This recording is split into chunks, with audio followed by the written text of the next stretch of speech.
Shaw at KBTX. Hey, Carson, were you guys expecting to have so much success running the ball early? And when you look at what do you attribute how well you guys are playing as an offensive line in general right now? The whole week we knew the big emphasis is that we need to show kind of the whole world that last week we won that game. They didn't lose that. It was a tough game, but we need to come back and show that we're also a tough team. So all week, the big emphasis, we need to run the ball. We made emphasis last week. We need to make another emphasis that we can run on anybody. So last week we practiced pretty hard. Coach Fisher's putting us in good formations and good running sets so that we can get those yards that we need. All right, let's go to Mark Passwaters at Rivals.com. Carson, I was going to talk about pretty much the same thing Tyler did, so I'll switch it to the running backs. Talk a little bit about Isaiah's performance today and then what you saw out of Anias and Achane as well.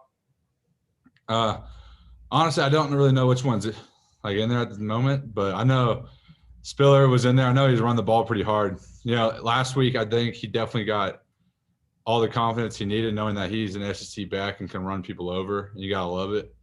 At that 4th and 2 last week, he ran a dude over. This week, I know he's running people over. He's making the yards he can make. Anias, we just need to get him the ball. He's one of the best ball players we got on the team. So I know that when you get him the ball, he's going to make some yards. And I did see a chain there, and I was like, oh, hell yeah. I thought we were going to get him on the edge because he's super fast, I know. All right, thanks. All right, let's go to Justin Woodard from KAGS and then Brent Zorneman. Carson, twofold here. The first one is I know Chase Lane had that long touchdown catch, but are you guys becoming a run-first team here and kind of imposing your will on defenses? Is that what you guys are thinking going into games right now? Yes, sir. Yes, sir. That's our main joke is guys, we need to run the ball or he's going to want to pass the ball. And no lineman, I don't really like passing the ball. It's just who wants to get teed off when some guy's running at you 5-yard sprint, they're doing twists and everything. You're having to move around. So our big thing is, guys, we need to make sure that we can show him we're going to run the ball, so then he doesn't want to call pass plays because he loves passing the ball to receivers.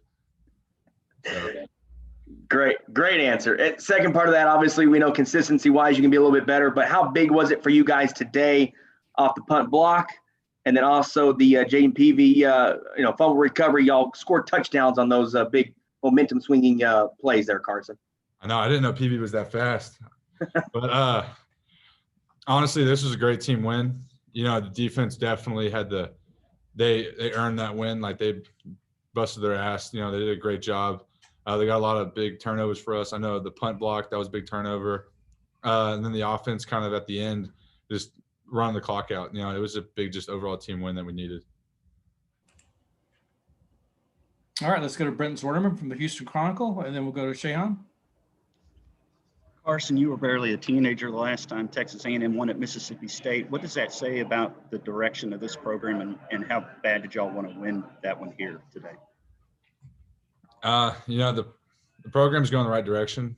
I think you can tell from the recruits that we're getting and then just the people inside the building that we're having, not just players but staff too. We're getting a good group of people, and that always helps you excel. I think the program itself, we knew that was going to keep getting better.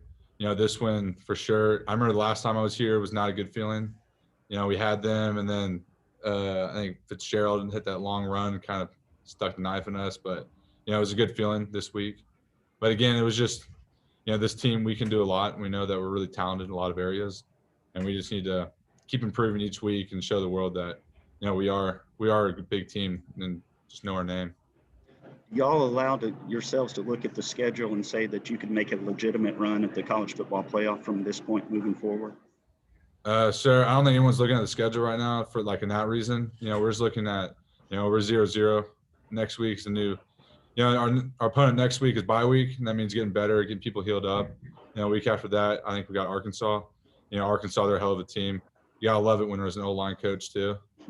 That's why they're excelling. They got an O-line coach back there. But, every team in the SEC, that's why people love watching the SEC because it can go either way every game.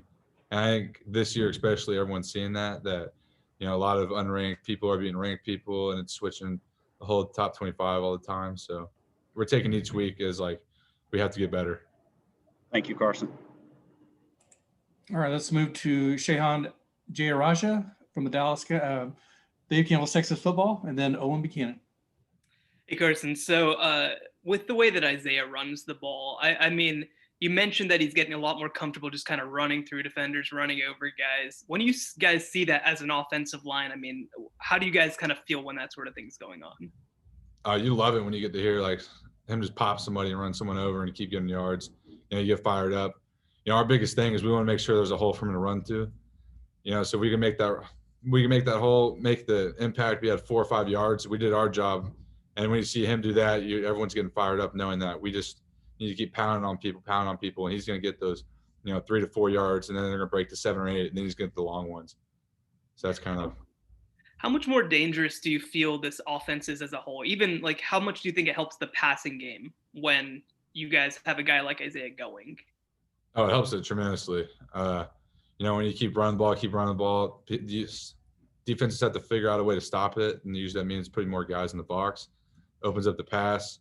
So that's why you start taking deep shots. We can actually take some play action. That's kind of the reason why, again, the old line's like, hey, we don't want to do drop back passes or, 5-man protections the whole time. Like, let's get some play action. And it's our job if what we want to happen. So if we can run the ball, then they got to bring people up. Then you need play action passes, and that's where we're really excelling right now as a team in the offense. All right, we got a couple more questions on the queue. Owen Buchanan from Texags.com, and then Robert Cessna. Yeah, Carson, can you hear me all right? Yes, sir. Okay, great. I know you weren't here for all of them, but it seems like in the past when A&M's come here, there's, some get some bad breaks or something, go the other way, and A&M kind of, would collapse. It didn't happen this time. In fact, you got the big play that went against you. Came right back and scored. What's different about this team? Or why were y'all able to? Why do you think this team responded the way you did it at that time? It's just a different year. This team especially, a lot of seniors, and I think we're just really close. There was a lot of stuff going on. Quarantine either killed teams or helped teams out. I think in the end it helped us because we ended up getting a lot closer with each other. Braden White tried to step up as a leader and make some different stuff. Like we had a couple of funny things we do during fall camp. Like one's Itch Your Boy. Buddy Johnson came up with that one. And, you got to learn more about people. So I think the team got closer as a whole. So that's kind of why this year, like we're not cratering. Like we know that we have each other's backs. The offense is hurting. The defense knows they got to step up. And the defense is hurting. The offense knows, like, we got to keep it going. And it was just like, last week it was just offense is rolling, but then the defense knew they had to get one stop for us, and they did it. And same with this week. We defense really took the game, but we knew at the end the offense had to run out the clock, and that's what we did. Were you worried after that pick six? No, sir. It's just another drive. Okay. We just knew we got to score again. Thank But you. the whole point was we had to score. We were driving down to score, so we can do it again. That's the mindset you have. All right, we'll finish up with Robert Cessna from the Bryan College Station Eagle. Yeah, Carson, my question was going to be along the same lines. On the pick six, you had such a short time, but did anybody in the offense say anything on the sidelines or even in the huddle when you came out, Kellen? Did anybody say anything? No, I was saying I wish I saw where the ball went. I was trying to get another tackle, but I couldn't find it. But no one really said anything. We all were just, hey, guys, we just got to score again. Nobody – hey, really the biggest thing was, guys, catch your breath. Let's get a water and let's go. So we all just know that we have to keep scoring. If defense doesn't let any other scores up, then we keep scoring, we're going to win. Thank you. All right, that's all the questions we have for you, Carson. Thank you. Good job. Thank you all.